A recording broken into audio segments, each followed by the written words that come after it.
Bonjour. Bienvenue. Je commence avec vous, Monsieur Dermine. J'ai la même question que j'ai posée déjà ici. Comment le PS peut faire travailler davantage de personnes inactives? Juste quelques réflexions. Un, sur les investissements publics, ce gouvernement, et on a fait un excellent travail avec Nico et toute l'équipe de M-Build, on a pris à 2,6% de PIB d'investissement public, on est à 3,5%. On n'a plus jamais fait ça depuis les années 70 et on l'a fait ensemble. Deux, j'entends la critique sur la transparence des plans de relance. nextgenbelgium.be, vous avez la transparence sur tous les projets et tous les états d'avancement et aussi là où vos entreprises peuvent se positionner. Sur les apprentissages, il y a 3 leviers. 1, l'image du métier. Tu l'as mentionné, c'est essentiel. Aujourd'hui, quand vous demandez à des élèves de vous dessiner c'est quoi la transition, qu'est-ce qui émet des émissions de CO2, ils vont vous dessiner une usine. Ce qui émet du CO2 dans ce pays, c'est la faible qualité du bâti. C'est près de 25% des émissions de CO2 belges qui sont liées à ça, c'est plus que les usines. Donc il y a une question de se dire, les jeunes qui travaillent dans le bâtiment, ce sont eux les héros de la transition climatique. Die zijn de helden van de groene transitie. C'est essentiel. 2, la féminisation. Il y a des pénuries, mais vous recrutez dans 50% du marché du travail. Parce qu'on recrute très peu de femmes, alors qu'aujourd'hui, il y a très peu de raisons objectives que certains métiers soient fermés à des femmes. Et ça commence, désolé de le faire, mais par ne pas inviter 12 représentants politiques masculins et 3 cantatrices sur scène. C'est comme ça qu'on fait des images. Ok. Heureusement, je suis une femme. Hein. Voilà. Heureusement, vous êtes là. Ok. Un, l'image. 2, l'attractivité. L'attractivité, c'est des questions de salaire, effectivement. Et je suis d'accord avec monsieur, le salaire, pas tellement sur le salaire brut, mais le salaire net. Il faut une réforme fiscale pour que les bas et les moyens salaires augmentent leur salaire net. Et on y travaillera. Et troisièmement, la migration. Et là, il faut avoir un message très clair, y compris à M. Van Grieken qui était là. À chaque génération, quand on a eu des défis et qu'on a dû reconstruire ce pays, on l'a fait avec des gens qui venaient de l'étranger. En dus, ja, wij hebben mensen met een migratieachtergrond nodig in België, ook vandaag. En dat is het boodschap voor meneer Van Grieken. Oké, goed. We moeten de boodschap doorgeven aan meneer Van Grieken. Monsieur Bouget, vous voulez réagir aussi? Parce que j'ai vu... Mais, en fait, tout d'abord, bonjour à tous. Merci pour l'organisation. Je crois que M. Dermine a oublié une chose. Venant de Charleroi, pourtant, il aurait dû le voir, puisqu'il vient d'une ville comme moi, où 1 personne sur 2 en âge de travailler ne travaille pas.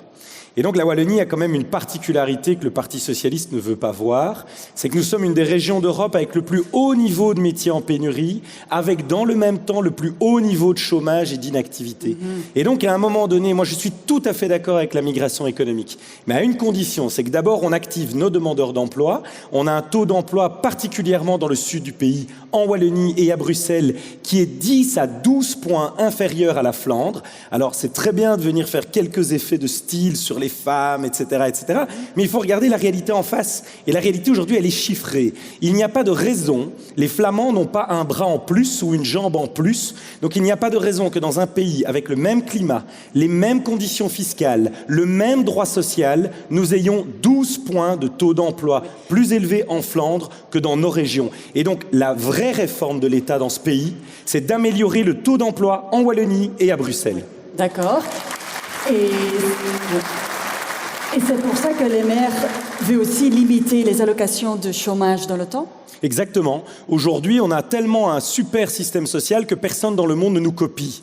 Même Jean-Luc Mélenchon en France ne prône pas le chômage à vie. Eh bien, ce que Jean-Luc Mélenchon d'extrême gauche en France ne veut pas, eh bien, le Parti socialiste en Belgique l'a fait. Donc, à un moment donné, il faut être clair. Les métiers en pénurie vont augmenter dans le temps. Pourquoi? Parce qu'avec le vieillissement de la population, dans les 15 prochaines années, nous aurons plus de gens qui vont quitter le marché du travail que des gens qui vont y entrer. Il y a déjà 158 métiers en pénurie. Ces métiers vont continuer à augmenter et le nombre également. Donc on peut se permettre d'être plus strict en matière de chômage, limitation à 2 ans. Et puis, au niveau du CPS, vous avez également une activation. Parce qu'aujourd'hui, dans beaucoup de CPS, le seul but, c'est de vous faire retrouver vos droits au chômage. Bien évidemment, à côté de ça, il y a de la formation. Bien évidemment, il faut mieux guider les gens. Bien évidemment, il faut surtout baisser la fiscalité des travailleurs. Et je termine par là. Oui. Mais on ne baissera pas la fiscalité dans ce pays si nous ne sommes pas plus nombreux à travailler. Vous savez, c'est très simple à comprendre. Quand vous louez une maison de vacances à 10 et que les 10 payent pour les 1 000 €, chacun payera 100 €. S'il n'y a plus que 5 sur les 10 qui paient, eh bien chacun payera 200 €. Ouais. Ça, c'est le système fiscal en Belgique. OK, bon. J'ai compris que le PS ne veut pas limiter les allocations de chômage dans le temps. Monsieur Dermine, en tant que dirigeant une entreprise de construction, que feriez-vous pour pouvoir vos postes vacants? Oui.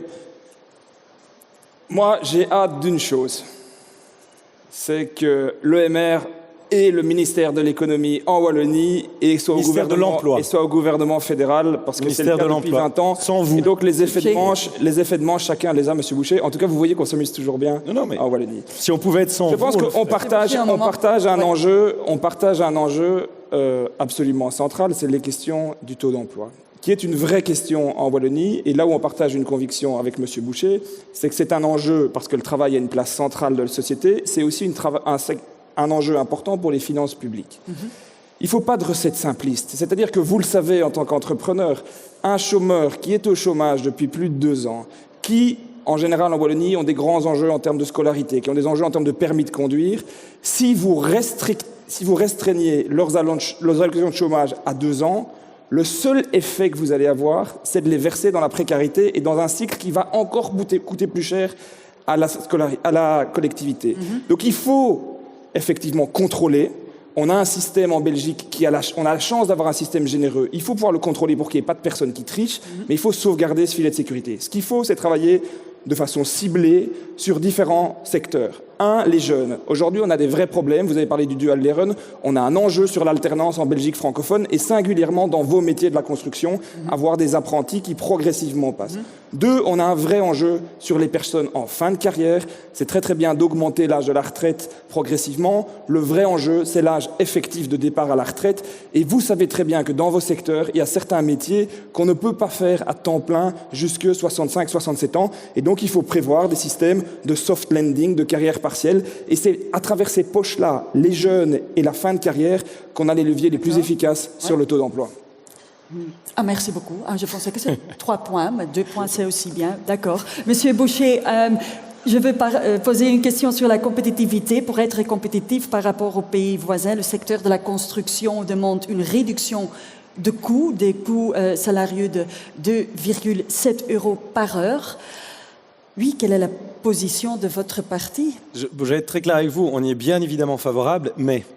Et notre programme se veut être honnête. Si, je le répète, on n'augmente pas le taux d'emploi pour arriver à des taux semblables que nos pays voisins, à commencer par l'Allemagne, par les Pays-Bas, on ne saura pas financer de baisse d'impôts. Ou alors ce qu'on fera, c'est comme ce que le ministre Van Petegem avait proposé, c'est un shift. Et donc vous aurez peut-être quelques avantages sur certains secteurs, mais vous allez perdre toute une série de mécanismes fiscaux qui sont utiles aujourd'hui pour les entreprises. Et donc là-dessus, je voudrais aussi préciser une chose, c'est que dans le modèle actuel, moi je n'ai pas peur de dire que nous défendons certaines niches fiscales, même si elles ont mauvaise réputation, parce qu'en Belgique, ces niches fiscales sont indispensables compte tenu du poids fiscal qui est tellement élevé.